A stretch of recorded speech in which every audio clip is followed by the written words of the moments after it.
Assalamualaikum warahmatullahi wabarakatuh. Saya Mario Excel Elvando dari PK 179 LPDP. Pada hari ini saya berkesempatan untuk mewawancarai Habib Ali bin Yahya. Siapakah beliau? Mari simak video tersebut.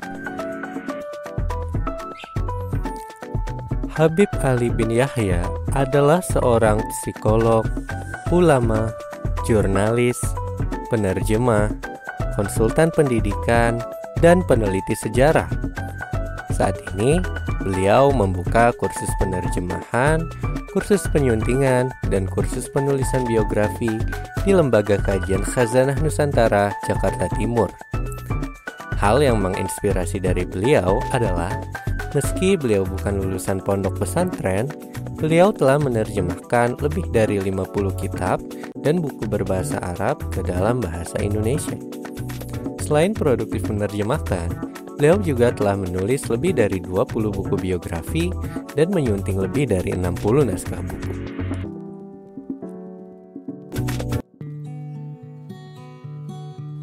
Saya itu bekerja sebagai peneliti di sebuah lembaga penelitian sejarah, khususnya sejarah yang terkait dengan para habaib dan kalangan Alawi. Saya bukan penerjemah itu pada tahun 1995, ya, tahun 1995 berarti sudah kurang lebih hampir 27 tahun.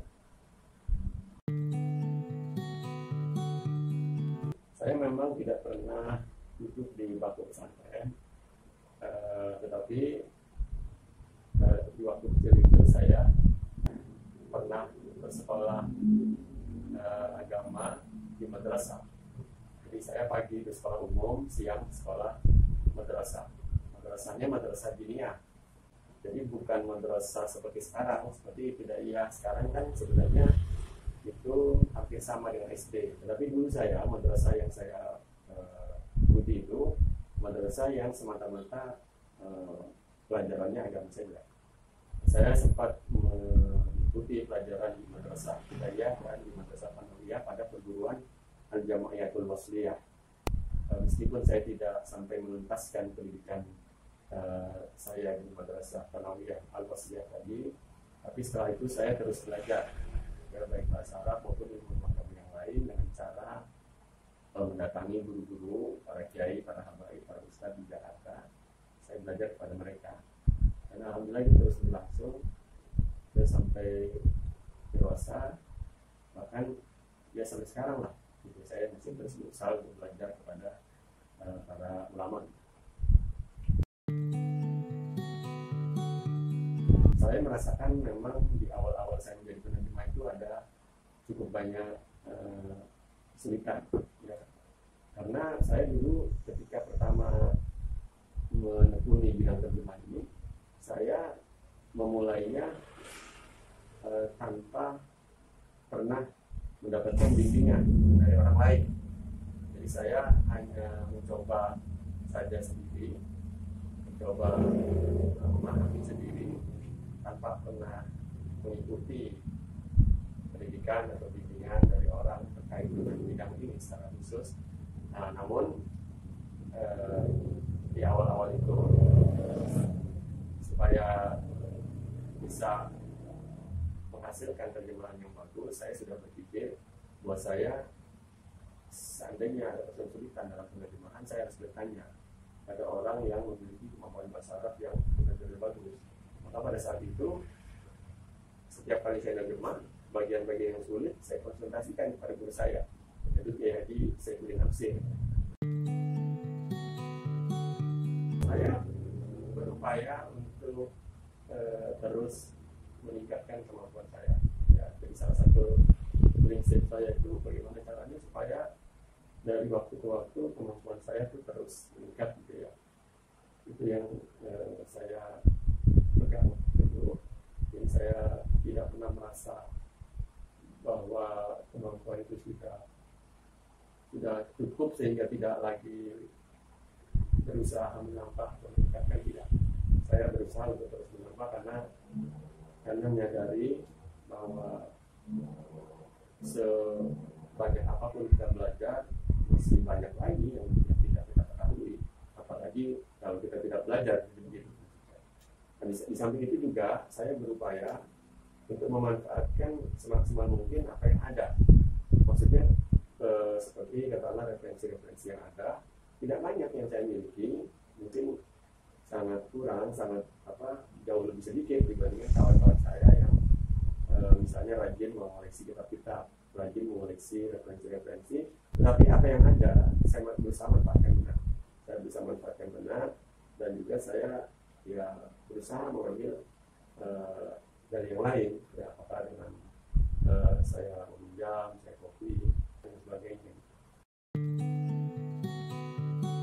Saya rasa kesempatan untuk mengejar ketertinggalan, mengejar kekurangan itu akan selalu ada, insya Allah. Karena itu termasuk juga bagi kawan-kawan yang misalnya mengikuti kuliah di jurusan bahasa Arab tapi tidak punya latar belakang dari pesantren atau dari madrasah, itu tetap punya kesempatan untuk bisa mengejar ketinggalannya, bisa mengikuti program kuliah sebagaimana yang diharapkan gitu. Menurut saya ada banyak cara yang bisa dilakukan. Tapi sebelum itu yang perlu juga dipahami, diyakini oleh kita adalah bahwa kita ini orang Indonesia punya modal untuk mempelajari bahasa Arab. Modal apa itu? Ya modal kosakata.